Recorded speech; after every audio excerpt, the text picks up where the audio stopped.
지난주에 토지 무르기에 대해서 배웠습니다. 기억나시죠?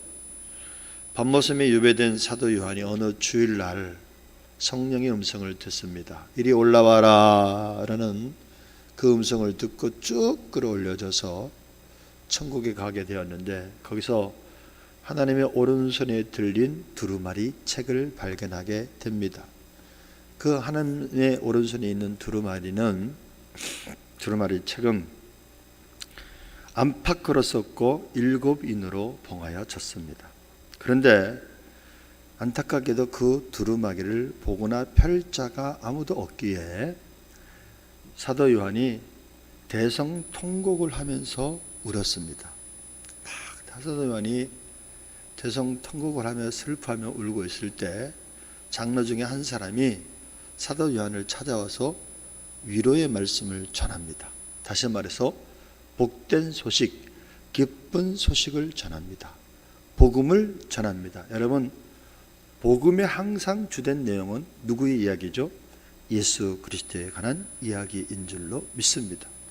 그래서 울지 말라, 유대 지파의 사자 다윗의 뿌리가 이기었으니 그 두루마리와 그 7인을 떼시리라 하고 사도 요한을 위로했어요.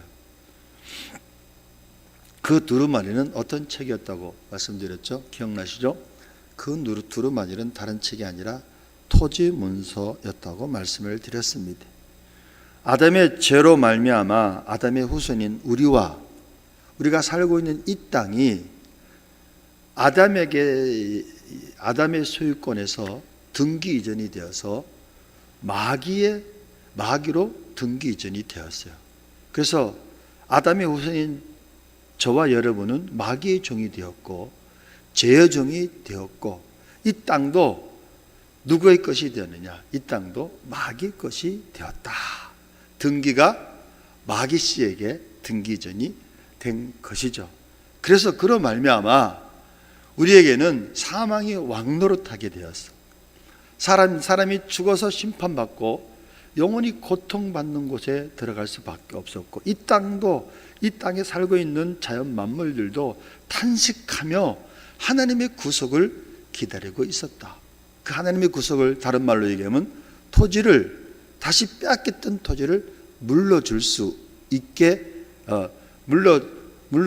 없게 되었는데, 이제는 하나님께서 그 토지를 다시 되찾게 해주셨다. 이 땅을 되찾게 해주셨다. 그리고 저와 여러분을 어린 양의 보배로운 피로 죄에서 건져주셨다. 마귀의 종에서 건져주셔서 하나님의 자녀가 되게 하셨고 의롭게 해주셨다. 이것이 복음이잖아요, 여러분.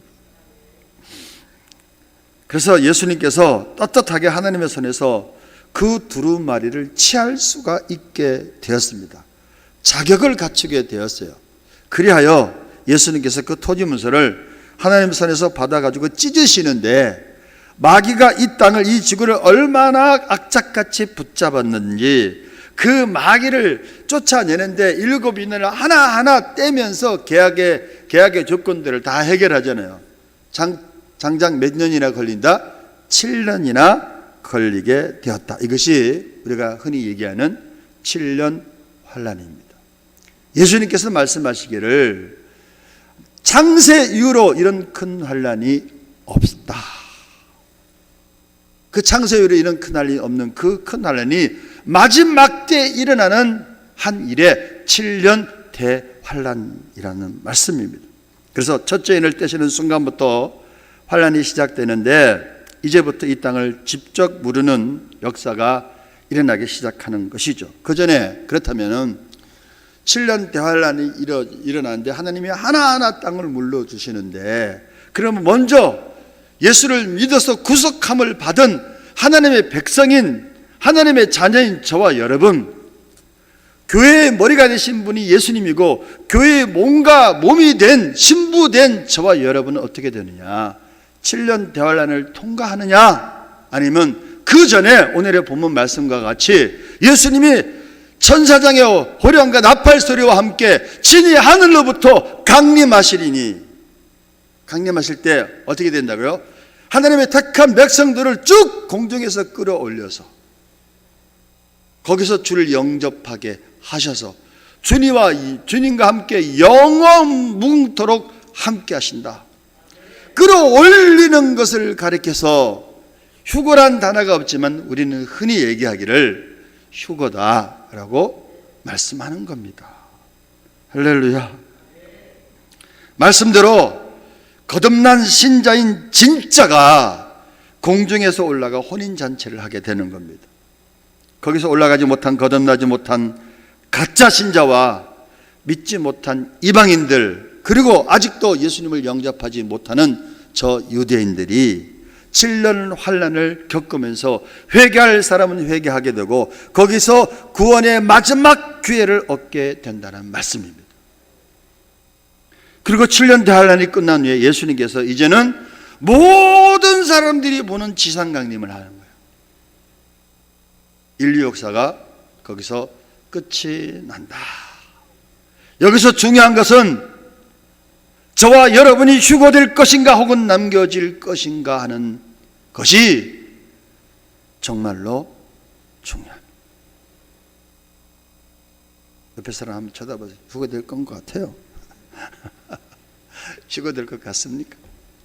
목사님, 휴거 얘기를 하시는데 예수님께서 마지막 때 다시 오시는 것은 제가 믿어지는데 정말 7년 환난 전에 휴거가 있어지는 겁니까? 두 설이 있다고 말했잖아요. 전찰년설과 무찰년설. 제가 다 설명하지 못합니다. 무찰년설은 뭐냐? 예수님의 재림이 하나밖에 없다는 거예요. 지상강림 하시는 거야. 그러면 예수님의 재림이 하나밖에 없으면 별들이 떨어지고 뭐 달이 어두워지고 그런 전쟁이 일어나고 모든 기근이 일어나고 그 7년 대환란 속을 예수 믿는 사람들도 그대로 다 통과한다는 거예요. 그래서 통과하지 못할 점에 하나님께서 피난처를 내려주셔서 예수 믿는 사람들을 그곳의 피난처 속에 숨겨두셨다가 7년 대환란을 통과하게 하시고 예수님이 재림하실 때 그때 주님을 맞이한다. 이게 무찰년설이 주장하는 주장인데 굉장히 그것도 일리가 있는 거예요. 그러나 저는 그렇게 생각하지 않습니다. 여러분, 피난처는 또 어디야? 그래 가서 어떤 사람들은요, 피난처가 대천인 줄 알고 보령이 뭐 청정지구라 해가지고 거기 가서 사는 사람들도 있어. 흰 옷을 입고 저 산에 가가지고 밭을 일구면서 여기가 피난처다 라고 하는 그런 좀 이상한 사람들도 있긴 있다고 그래요.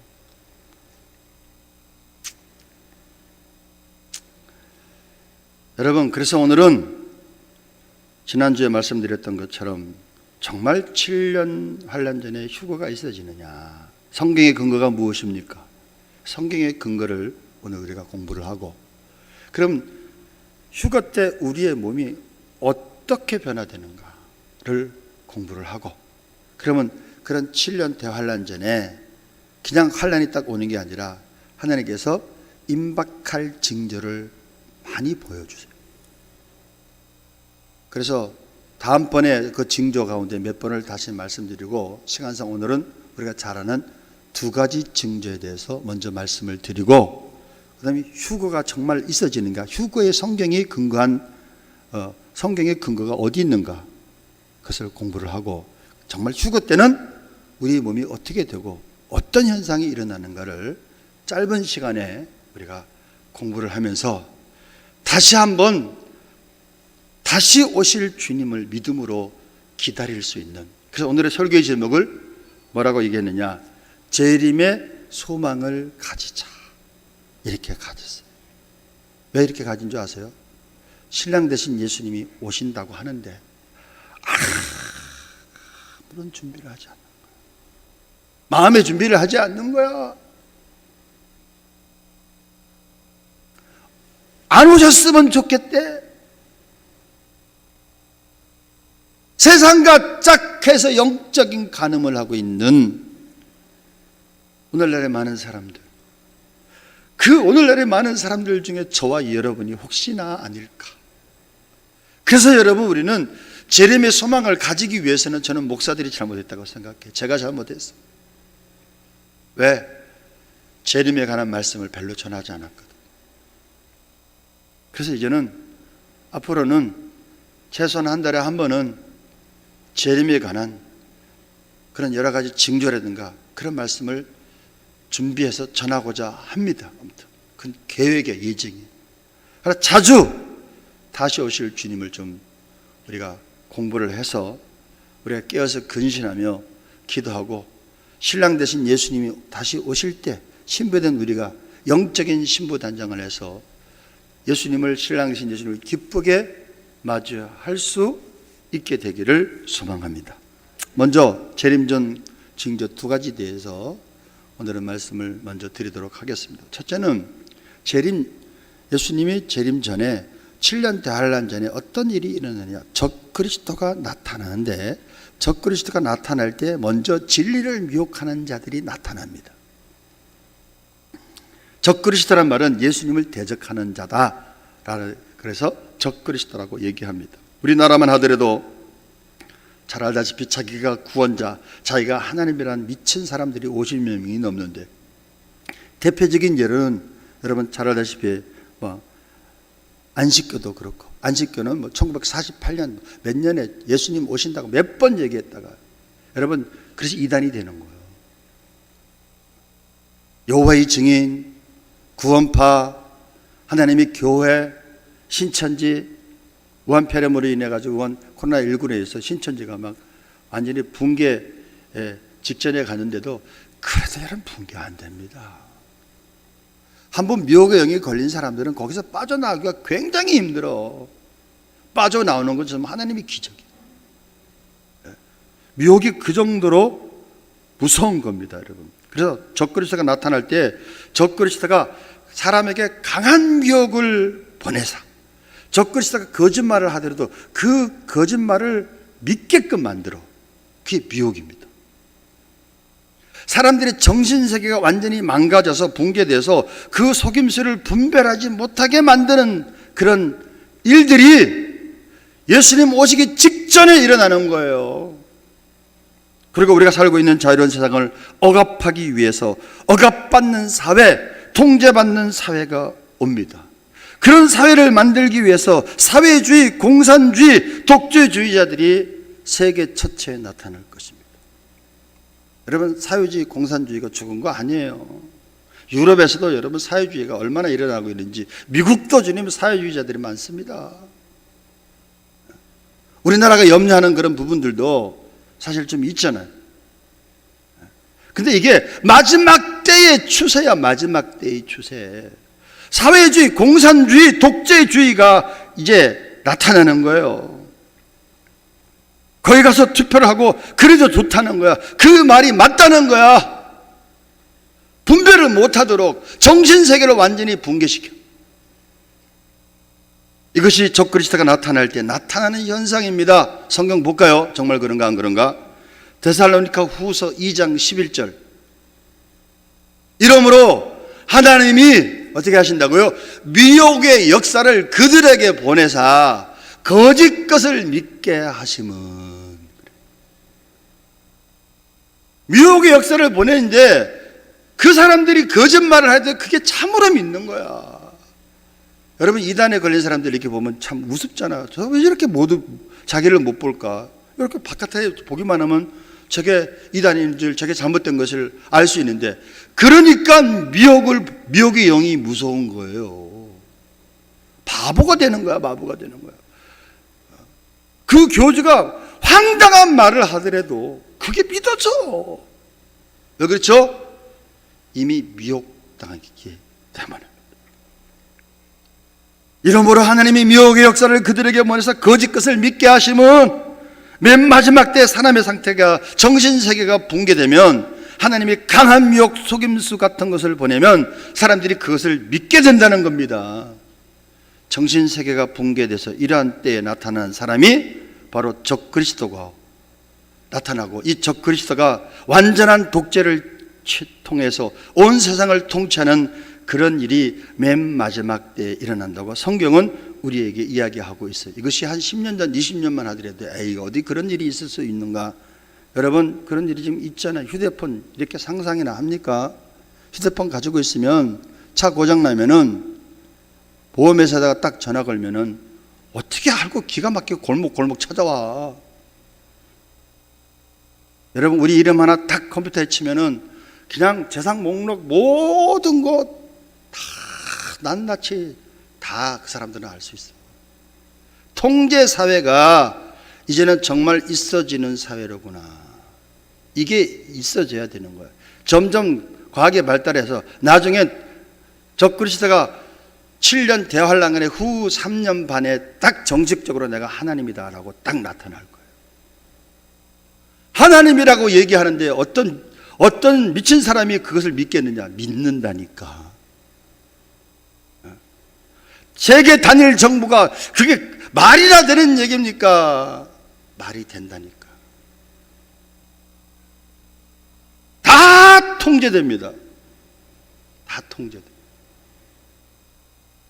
그래서 독재주의가 나타나. 적그리스도가 완전한 독재를 통해 온 세상을 통치하는 그런 일이 맨 마지막 때 일어난다고 성경은 우리에게 말씀하고 있어요. 여러분 저와 여러분이 사는 세상을 한번 생각해 보세요. 우리 주위에 얼마나 성적인 타락이 만연해 있습니까? 성적인 타락의 끝이 뭐라고요? 동성애. 동성애가 얼마나 만연되어 있습니까? 말 그대로 사람들의 정신세계가 붕괴되고 있다는 증거예요.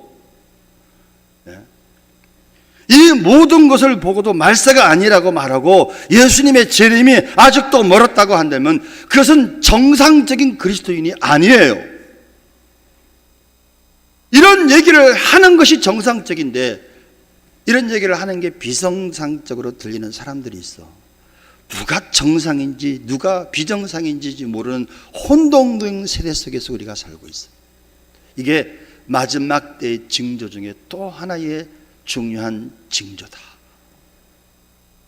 그래서 여러분 두 번째가 적그리스도가 첫 번째는 나타나기 전에 미혹하는 사람들이 나타날 것이다. 거짓 선지자들이 많이 나타날 것이고 그러다가 이제 진짜 적그리스도가 나타나는 거예요. 두 번째는 온 세상에 성적인 죄악이 만연하게 됩니다. 모든 문화가 음란한 문화로 가득 차는 때가 옵니다. 제가 얼마 전에 가족들하고 TV를 보다가 TV를 막 돌리다가 이 어떤 거를 딱 틀었는데 막 민망해지는 거야. 요즘 드라마 가끔 보니까 이제는 뭐 공공연하게 키스씬이 진한 키스씬이 나오더라고. 영화에서나 나오는 그런 키스씬이 19금이 이제는 드라마에서도 찾아볼 수 있더라고. 공영방송 속에서도. 은근하게 이게 음란 문화가 이게 세상에 만연되는 거예요. 네?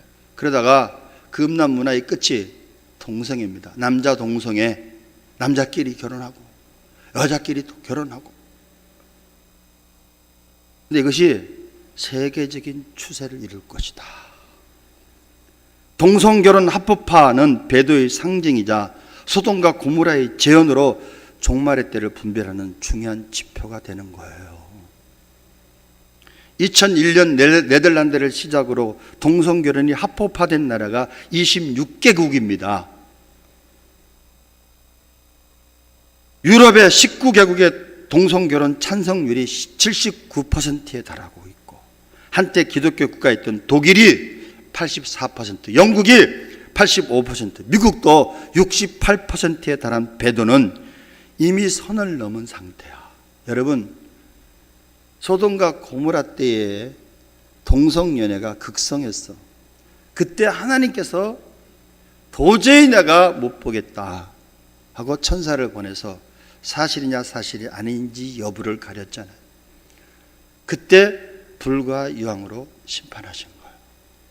동성연애가 이제 합법화되기 시작하고 우리나라 지금 차별금지법이 지금 통과가 됐는지 안 됐는지 저도 하도 속상해갖고 이제는 지들 마음대로 법을 만들어서 통과시켜버리니까 이제 저도 이 동성연애자가 잘못해서 설교 잘 못해.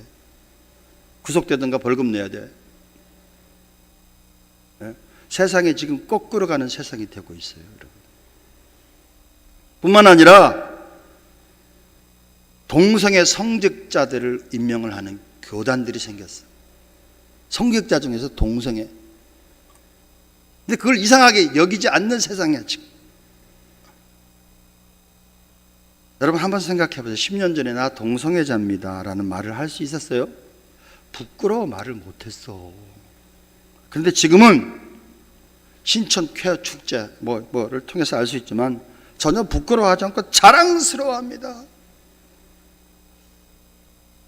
어떤 친한 목사님 신촌 쾌어 축제 가보셨어요? 내가 거기 왜 가야지 그랬어요. 가보세요. 말로 듣던 거와 현장에서 보는 거는 온도 차이가 큽니다. 한마디로 뭔지 아세요? 광란입니다. 이래. 너무 놀랬대. 광란입니다. 그것이 버젓한 대한민국의 중요한 그런 거리에서 대낮에 행해지고 있어요. 대낮에. 근데 이게 우리나라만이 아니라 세계적인 추세래. 작년에 이스라엘 땅에서 세계 동성애 연애자 축제가 벌어졌어요. 어디서? 이스라엘 땅에서. 난리가 났어. 우리나라 암흑의 동성애자인 연예인이 거기 가가지고 야, 나 여기서 살았으면 좋겠다 이랬대.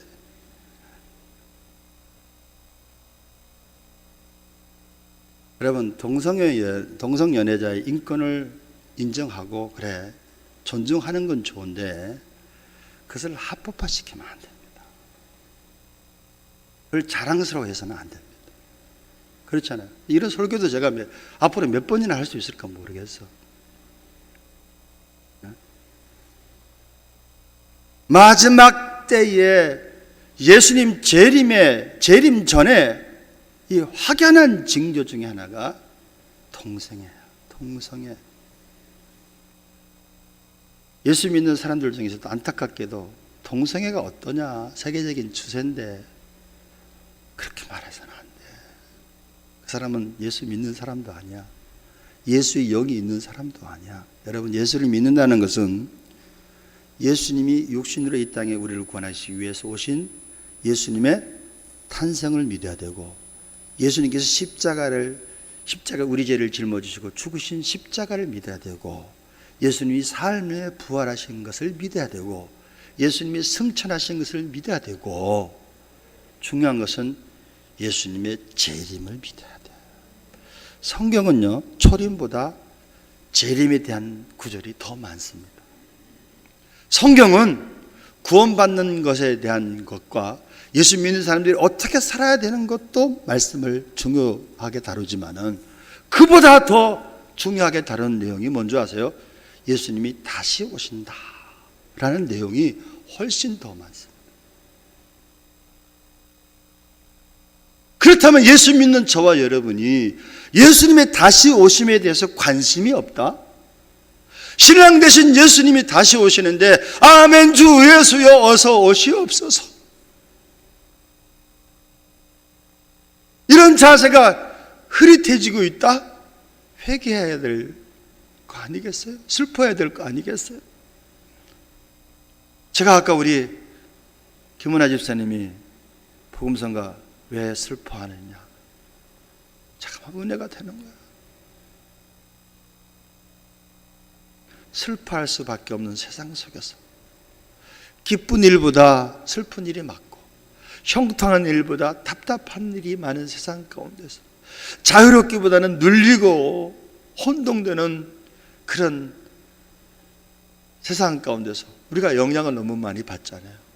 믿음의 사람이라고 하는 우리들도 거기에 눌려 있고 자유롭지 못하는 그러다가 여러분 예배를 통해서 그렇구나 예수님이 계시지 나와 함께 계시지 하고 깨닫고 또 회개하는 거 아니겠어요?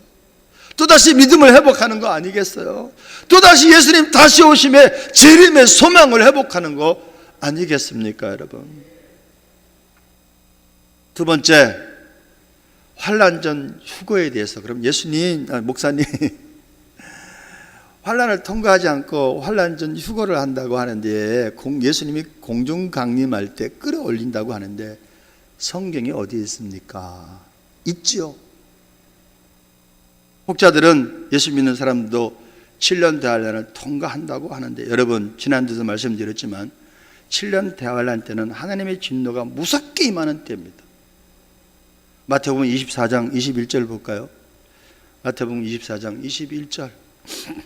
이는 그때 큰 환란이 있겠습니다. 창세로부터 지금까지 이런 환란이 없었고 후에도 없으리라. 이런 환란이 곧 다가온다면 목사가 얘기해야 됩니까? 안 해야 됩니까? 듣기 싫어도 해야 되는 거 아니에요? 네? 여러분요, 예수님이 피값으로 산 교회인 신부가 창세 이후 이런 큰 환란이 없다, 그 이후에도 이런 큰 환란이 없겠다는 이 환란을 통과한다고요. 만약에 제가 환란 속에 들어가면 저 예수 못 믿을 것 같아. 솔직하게 얘기합니다. 치과에서 이거 막 하는데 얼마나 무서운지. 그런데 그런 사람이 그런 비참한 전쟁, 기근, 자연의 붕괴, 천체의 붕괴, 전염병, 그걸 통과할 수 있어요. 그거는요, 이미 교회 시대는 휴가되는 겁니다. 교회 시대가 끝나고 마태복음 24장에는 교회란 말이 하나도 안 나와. 유대인들을 위해서요. 유대인들이 이런 7년 환란을 통과하는 거야. 예수님을 십자가 못 박아 죽인 유대인들, 그리고 이방인들, 믿되 가짜로 믿는 그리스도인들, 7년 대환란의 마지막 기회를 주는 거야. 그 사람들은 어떻게 구원받느냐? 이미 은혜 시대가 끝났어. 이미 교회 시대가 끝났어. 그때는 믿음으로 구원받는 게 아니라 순교해야만, 끝까지 견뎌야만 구원받습니다. 구원받을 자신 있어요, 여러분? 구원은 앞으로 받을 게 아니라 요한복음 5장 24절 말씀처럼 이미 구원을 받았어. 이미 영생을 얻었어. 심판에 이르지 아니하는 거예요. 왜? 주님의 신부이기 때문에. 왜? 교회의 몸이기 때문에. 교회의 머리는 예수님이고 우리 주님과 하나이기 때문에 예수님의 핏값으로 교회를 샀잖아. 예수님의 피를 믿는 마음으로 6월절 어린 양의 피가 문설주와 임방에 발라지니까 재앙이 통과되었던 것처럼, 유월되었던 것처럼 이 7년 대환란은 우리로 하여금 그냥 우리가 그것을 7년 대환란을 통과하는 게 아니라 7년 대환란 속에 하나님 우리를 건져주시는 줄로 믿습니다. 네. 그런데 7년 대환란을 통과한다는 사람은 마태복음 24장 29절을 또 얘기합니다. 볼까요? 그 사람들의 말. 그날 환란 후에, 그날 환란은 뭐죠? 7년 대환란. 창세 이후로부터 없는 그런 환란이 환란 후에 이제는 어떠냐? 즉시 해가 어두워지며 달이 빛을 내지 않으며 별들이 하늘에서 떨어지며 하늘의 권능들이 흔들리리라. 일곱인을 뗄 때 또 일어나는 일들이잖아요. 그때 예수님이 지상 강림을 하면서 모든 사람들이 주님을 보리라. 봐라, 예수 믿는 사람들도 환란 후에 예수님을 맞이하지 않느냐, 이렇게 성경 구절을 대고 있어요. 그러니까 또 그럴 법도 하잖아. 근데 이것은 공중 강림이 아니라 지상 강림을 얘기하는 거야. 맞긴 맞아. 근데 우리가 교회가 그것을 통과하는 게 아니라 마태복음 24장에는 교회란 말이 하나도 없어. 이스라엘 사람들을 위한 거야. 유대인들을 위한 말씀이라는 겁니다.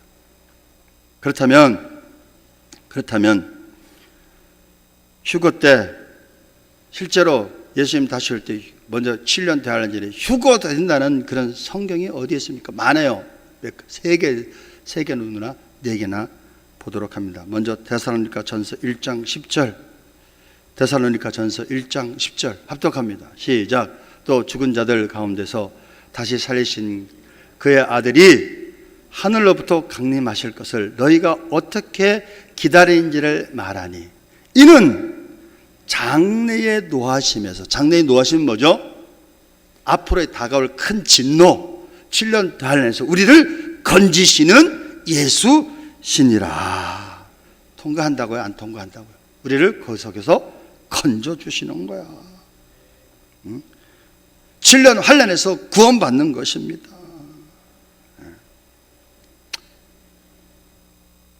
데살로니가전서 5장 9절 또 봅니다. 데살로니가전서 5장 9절 또 합독합니다. 시작. 하나님이 우리를 세우심은, 우리를 구하심은, 세우심은 진노하심, 노하심에 이르게 하심이 아니요 7년 대환란을 통과하는 게 아니야. 오직 우리 주 예수 그리스도로 말미암아 어떻게 하게 합니다? 구원을 받게 하심이라. 할렐루야. 여기서 나오는 구원은 진노에서 구원을 받는 것입니다. 하나님의 7년 환란에서 구원받는 것입니다. 그러니 교회는 환란에 들어간다, 들어간다? 안 들어간다. 할렐루야. 마지막으로 요한계시록 3장 10절을 봅니다. 요한계시록 3장 10절. 요한계시록 3장 10절은 계시록의 7교회 중에서 칭찬을 받은 교회가 하나 있어요. 교회 중에 하나가 빌라델피아 교회야. 그 빌라델피아 교회에게 예수님께서 하신 말씀이야. 네가 빌라델피아 교인들아, 빌라델피아 교회와 같은 믿음을 가진 현재의 교인들아, 이런 뜻이요. 네가 나의 인내의 말씀을 지켰은즉 내가 또한 너를 지켜 어떤 때를 면하게 하리라? 어떤 시험일까요? 이는 장차 온 세상에 임하여 땅에 거하는 자들을 시험할 때라. 장차 온 세상에 임하여 땅에 거하는 자들을 시험할 때가 언제다? 7년 대환란. 근데 하나님께서 빌라델피아 교인들에게 뭐라고요? 교회에게 하시는 말씀이 내가 너를 7년 대환란을 통과하게 하리라 라고 말씀한 게 아니라 면하게 하리라. 할렐루야. 예.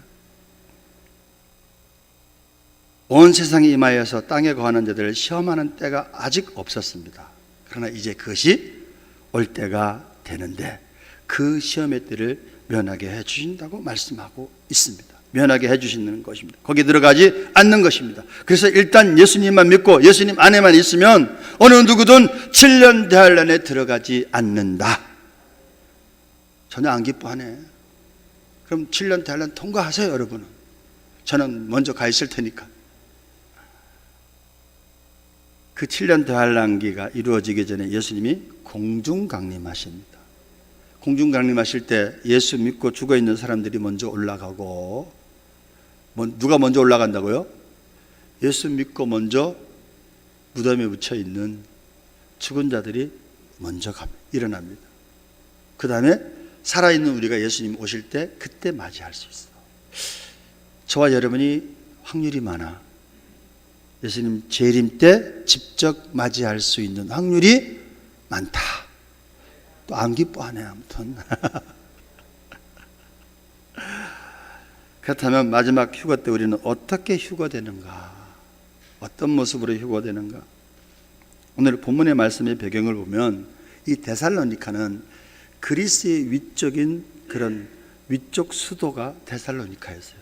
그리스에 속해 있는 그리스 사람들.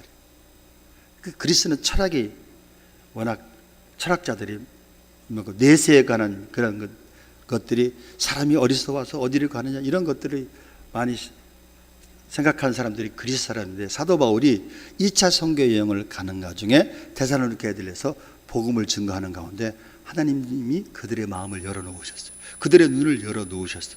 그래서 그들에게 계시해 주셨어요. 그래서 그들이 믿음을 가졌어. 그래서 그들이 소망을 가졌어. 그들이 사랑을 가졌어. 그러는 가운데 그들에게 의문이 생겼어요. 어떤 의문이 생기냐? 우리가 똑같은 의문이죠. 예수 믿고 먼저 예수님 오시기 전에 돌아가신 분들, 무덤에서 잠자는 사람들은 어떻게 되느냐? 그 다음에 만약에 예수님 오실 때 우리가 예수님을 맞이할 수 있다면 우리는 또 어떻게 되는가? 어떤 모습으로 예수님을 맞이할 수 있는가라는 그런 의문이 생겼다는 얘기죠. 사도 바울이 이 소문을 듣고 데살로니가 전후서 이 편지를 보낸 거예요. 다시 말해서 답을 보내게 되었다라는 말씀입니다. 자, 답을 볼까요? 데살로니가 전서 4장 13절을 먼저 봅니다. 데살로니가 전서 4장 13절. 형제들아, 누구에 관하여는? 자는 자들에 관하여는. 자는 자들이 누군지 알죠? 예수 믿고 먼저 죽은 사람들을 성경은 죽었다 하지 않고 자는 자들이다 라고 얘기합니다. 자는 자들에 관하여 너희가 알지 못하면 우리가 원하지 않으니. 이 소리 뭐죠? 알기를 원한다 소리야. 이는 소망 없는 다른 이와 같이 슬퍼하지 않게 하려 함이니라. 여러분, 사랑하는 사람들이 세상을 먼저 떠났어. 무덤에 묻혔어. 너무 막 슬퍼하지 말라는 거야.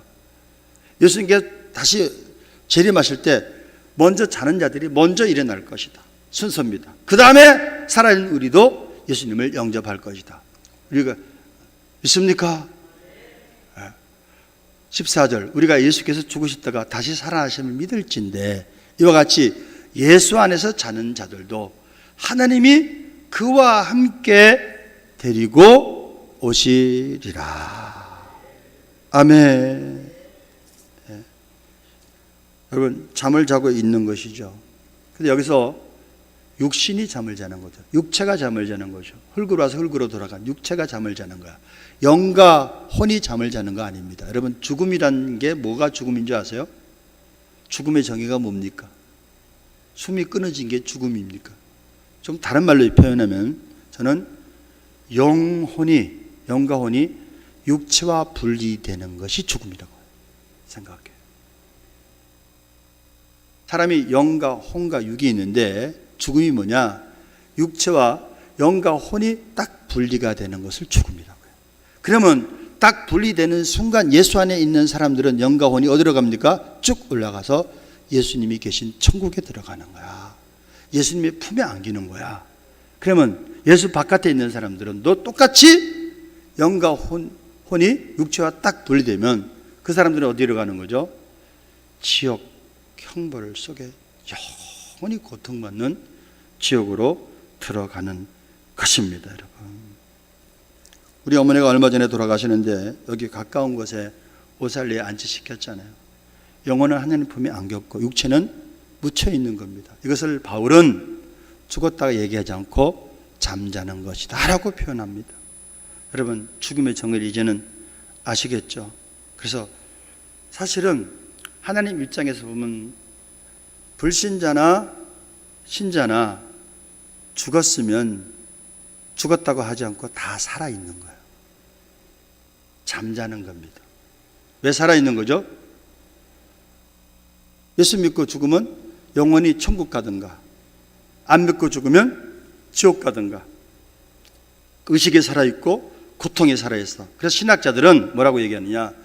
영혼만 있는 것이 아니라 중간 단계의 몸을 입었다.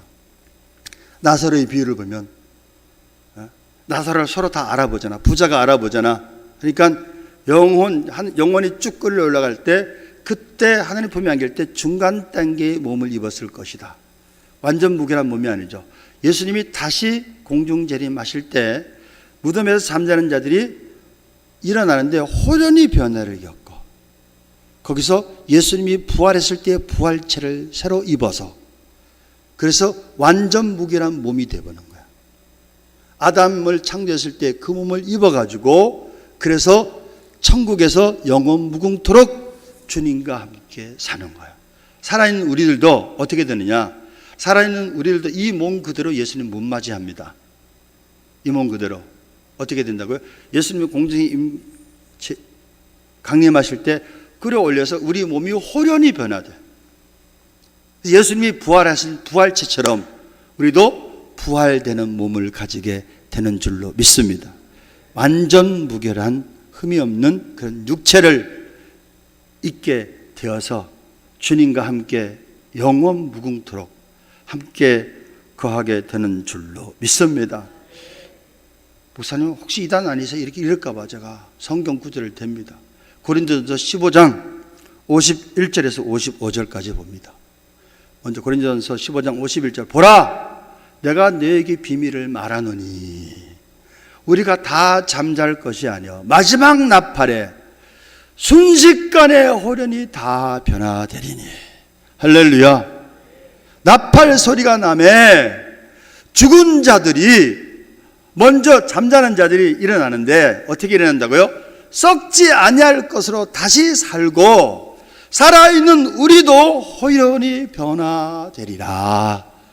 아멘. 이 썩을 것이 반드시 썩지 아니할 것을 입겠고 이 죽을 것이 죽지 아니함을 입으리로다. 이 썩을 것이 썩지 아니함을 입고 이 죽을 것이 죽지 아니함을 입을 때는 사망을 삼키고 이기리라고 기록된 말씀이 이루어지리라. 사망아 너의 승리가 어딨냐? 사망아 내가 쏘는 것이 어디 있느냐? 예수님이 재림하실 때, 공중에서 강림하실 때 완전한 구원이 우리에게 있어지게 된다. 그렇게 성경은 우리를 위로하고 있고요, 그렇게 말씀을 하고 있습니다. 할렐루야. 이것을 불멸의 몸이라고 그래요. 어떤 분은 현재 우리는 모두 죽어야 할 몸에 살고 있습니다. 하지만 우리가 죽음에서 일어나면 우리는 죽을 수 없는 자들이 될 것이다. 이제 이해하시겠어요? 예? 근데 하나 참고로 알으셔야 될 것은, 예수님이 공중 강림하실 때 모든 사람들이 알 수 있을까요? 이건 두 가지 해석이 있어요. 모든 사람이 안다. 또 하나는 주께서 천사장의 호령과 나팔 소리로 강림하시는데, 그럼 모든 사람들이 알 거 아닙니까? 그것은 믿는 자에게만 들려. 이해하시겠어요? 신부된 자에게만 들려. 그래서 그들을 끌어올려. 이리 올라와라! 사도 요한을 끌어올렸던 것처럼, 사도 요한의 귀에만 들렸던 것처럼 7년 대환란 전 휴거 때 천사장의 호령과 큰 나팔 소리로 예수님이 공중에서 강림하실 때 믿는 자들 속에서만 이 소리가 들려. 저는 이 말이 맞다고 생각해요. 이 말이 더 가깝다고 생각해요. 그래서 끌어올려. 세상 사람들은 몰라. 지상재림은 모든 족속이 다 보고 통곡합니다. 그때 우리도 같이 주님과 함께.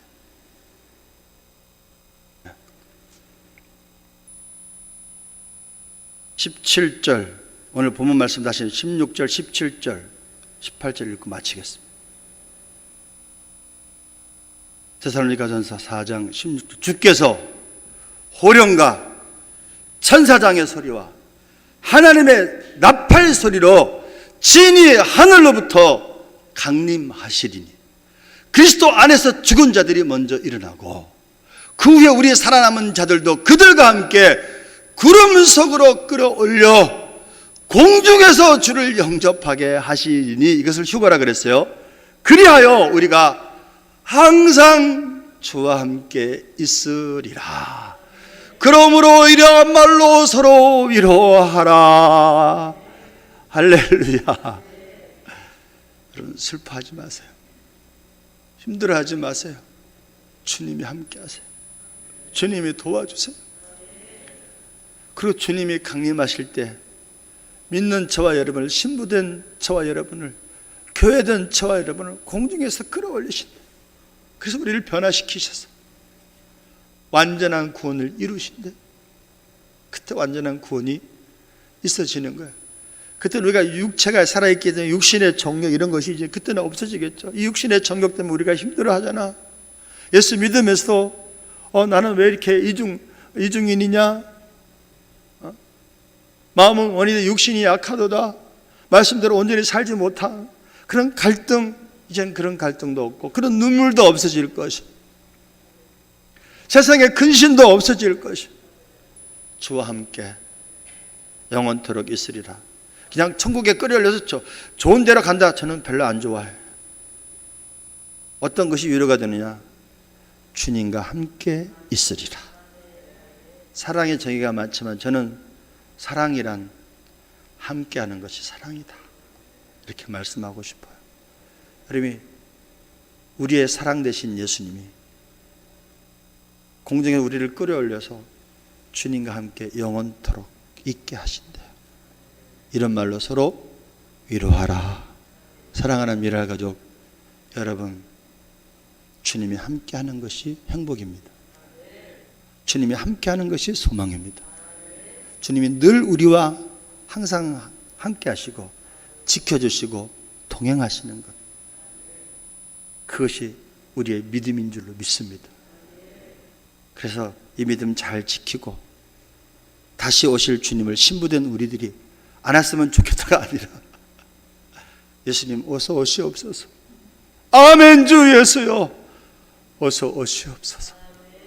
그렇게 미랄 가족 모두가 주님을 기쁘게 맞이하시기를 주님의 이름으로 축원합니다.